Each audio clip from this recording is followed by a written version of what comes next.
하나님의 말씀 봅니다. 오늘은 이제 마지막 우리 이 여호수아 24장 마지막을 좀 남겨놓고 하나님의 말씀을 보겠습니다.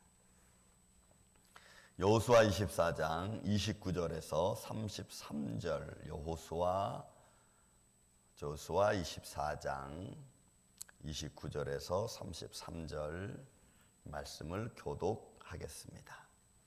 2일 후에 여호와의 종 눈의 아들 여호수아가 110세에 죽음에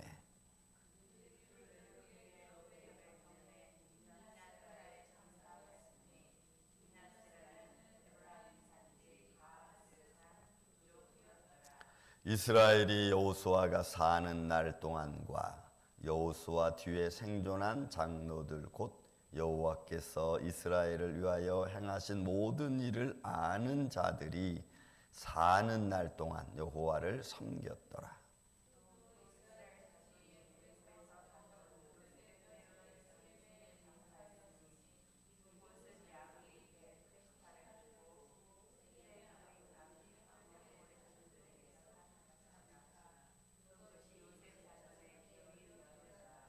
아론의 아들 엘르아살도 죽음에 그들이 그를 그의 아들 비느하스가 에브라임 산지에서 받은 산에 장사하였더라. 아멘. 자, 하나님의 거룩한 역사를 이뤘던 큰 종 두 사람. 한 사람은 홍해를 건너왔던 모세고 또 한 사람은 이스라엘 대군을 끌고 요단을 건넜던 하나님의 사람 여호수아가 다 부름을 받아 죽었습니다. 자, 그리고 나서 이제 가나안 땅이 한 15년에서 20년 사이에 정복이 되었죠. 여호수아의 나이가 갈렙과 좀 비슷하다고 우리가 볼 때에 갈렙이 85세 때 헤브론을 점령했으니까 뭐 그 정도로 여호수아도 좀 봅시다.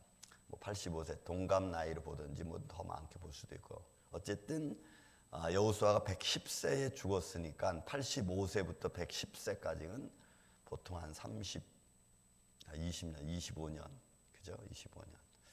그 정도. 그 정도니까 뭐 한 5년에서 한 길어야 한 10년 사이에 여호수아는 가나안 땅에서 아마 정복이 끝나고 땅 분배가 다 끝나고 한 그 정도 좀 살았을 것 같아요. 그리고 그 사는 날 동안에 여러분 무엇을 봤습니까? 이스라엘 백성이 너무 급하게 그리고 빨리 하나님을 잃어버리고 가나안 민족과 자꾸 동화되는 것들을 여호수아는 봤잖아요. 그게 이제 여호수아 24장 우리가 새벽 특별설교에 가기 전에 읽었던 15절부터 시작해서 18절까지 나왔던 말씀들 아닙니까? 자, 그런 사이에 여호수아가 봤던 것이 바로 10년도 안 되는 그런 사이에 이스라엘 백성들이 영적으로 굉장히 빨리 부패해가는 것을 여호수아가 목격을 했습니다. 그리고 그 목격을 하고 나서 여호수아가 결단 내린 게 뭐예요? 그게 여러분 15절 말씀, 16절 말씀 아닙니까? 야, 너희들 다 지도자들 와라 하고는 나와 내 집은 여호와만 섬기겠다. 너희들은 빨리 누굴 섬기든지 결정을 해라. 가나안 땅 신 아모리를 섬기든지 아니면 여호와를 섬기든지 했더니 그들이 역사적인 하나님을 가리키고 증거하면서 우리도 여호와 하나님을 섬기겠다라고 고백을 하잖아요. 그게 여러분 16절, 17절 아닙니까? 그게 이제 이스라엘 그 여호수아 시대 때 같이 하나님 역사를 본 사람들의 말이었습니다. 그리고 나서 여호수아는 이제 110세에 죽임을 당하고 하나님의 부름을 받고 그리고 그가 분배받은 땅 30절에 보니까 그 기업이 딥낫세라에 장사되었으니 딥낫세라는 에브라임 산지 기아스 산 북쪽에 있더라. 그래서 에브라임 산지 쪽에서 그는 이제 하나님 부름을 받습니다. 모든 인생이 왔던 길로 가는 거죠. 그저 다시 돌아가는. 그래서 한국말에 돌아간다라고 하는 말이 참 좋은 것 같아요. 왔다가 다시 가는 길. 그래서 하나님으로부터 와서 다시 또 하나님께로 돌아가는. 돌아간다라고 하는 말이 어떤 의미로서는 참 멋있는 말인 것 같아요. 자, 그렇게 돌아갔습니다. 그리고 나서 이제 이 31절 키워드죠. 이 31절이 여호수아 시대와 더불어 사사 시대를 주름 잡는 말씀이 사실 이 말씀입니다. 이 31절 말씀이. 왜 그러냐면 이거는 영적 부패가 너무 빨리 진행되어졌던 현장을 이야기하고 있는 말씀이기 때문에 그렇습니다. 31절 말씀 보십시다. 이스라엘이 여호수아가 사는 날 동안과 여호수아 뒤에 생존한 장로들 곧 여호와께서 이스라엘을 위하여 행하신 모든 일을 아는 자들이 사는 날 동안 여호와를 섬겼더라. 야, 이 참 성경 기록자가 기가 막힌 말씀의 의미를 던지고 지금 있는 거죠. 왜냐하면 여호수아와 함께한 사람들이고, 그런데 가나안 땅에 들어와 있는 사람들은 애굽에서 난 사람들이 아니고 광야에서 난 사람들 아닙니까? 그리고 거기에는 어린아이부터 어른에 이르기까지 다 있어요. 기껏해야 7, 80입니다. 그렇잖아요. 광야에서 태어난 아이들이 광야에 40년 살고, 그리고 그들이 또 가나안 땅에 들어와서 뭐 한 30년, 40년, 뭐 그죠?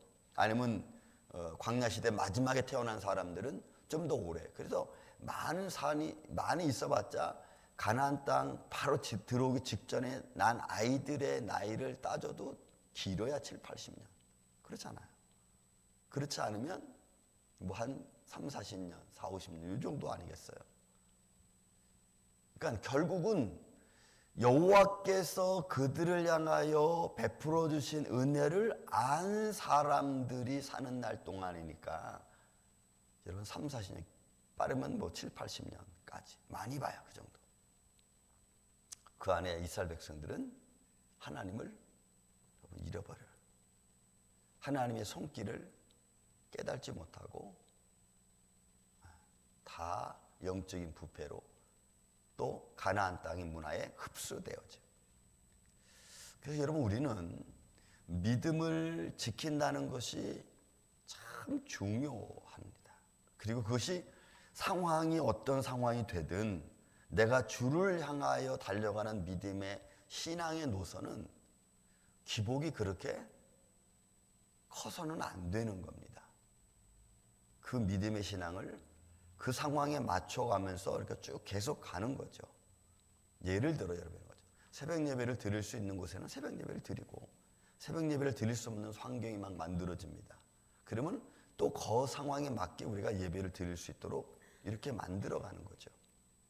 그러므로 이거는 되고 이건 안 되고 그런 쪽으로 우리가 하면은 그러면 이제 신앙이 들쑥날쑥해지는 거죠. 그 상황에 맞춰서 우리가 할 수 있는 상황에서 믿음을 잘 지켜가는 상황이 참 중요해요. 이스라엘 백성들은 여러분 보십시오. 삶은 안정됐습니다. 이제 가나안 땅에 들어와서 광야에서 떠돌이 생활, 여기다가 움막 쳤다가 저기다 움막 쳤다가 이렇게 떠돌이 생활을 하던 백성들이 삶의 정착을 이루었습니다. 삶은 안정됐는데, 여러분 삶의 환경은 안정됐는데 영적으로는 부패해져 갔다는 거예요. 이게 이 말씀이 주는 어떻게 보면 아픈 의미인 것 같아요. 아픈 의미. 그들이 막 떠돌아 다닐 때는 하나님의 손길을 그때그때마다 필요했어요. 매일매일마다 하나님의 손길이 필요했어요. 왜? 그들이 매일매일 아침마다 만나를 구했으니까. 그러나 이들은 그들의 농사를 짓고 농사 진 것을 거두어서 축적을 하고, 축적을 하다 보니까 매일매일 음식 거두러 나가지 않아도 되고, 또 그러다 보니까 하나님의 은혜가 매일매일 그들에게 임하는 것에 대하여 점점 잃어버리는 거예요. 그 삶의 안정은 참 감사하고 삶의 생활이 참 정착된다는 것은 참 좋은 의미인데, 그거에 따라서 신앙도 더 정착되어져 가고 신앙도 더 안정적으로 가야죠. 그런데 삶은 안정된지는 모르겠지만 신앙은 한없이 부패해져 갖고 전능하신 하나님의 손길을 기대하기보다는 삶의 편의주의와 늘 제가 말하듯이 그냥 환경에 따라서 이제 이것도 해볼 수 있고 저것도 해볼 수 있는 상황이 됐다는 거죠. 삶이 안정됐다는 것은 많은 것들을 부여해 줍니다. 많은 것들을 부여해 줘요. 근데 그런 것들이 다 하나님을 향하여 딱 세워졌으면 좋은데 하나님을 향하여 세워지지 않고 오히려 더 많은 자기의 일들을, 자기가 즐거워하는 일들을 할 수 있도록 그게 안정됐다는 것입니다. 여러분, 이런 것들은 좋은 의미도 같지만 때로는 마음의 아픔이기도 합니다. 이제 여러분, 이 말씀이 사사기 2장에 다시 또 등장합니다. 똑같은 말씀이 사사기 2장에 등장합니다. 근데 그 사사기 2장에 등장할 때의 의미는 조금 더 다른 의미예요.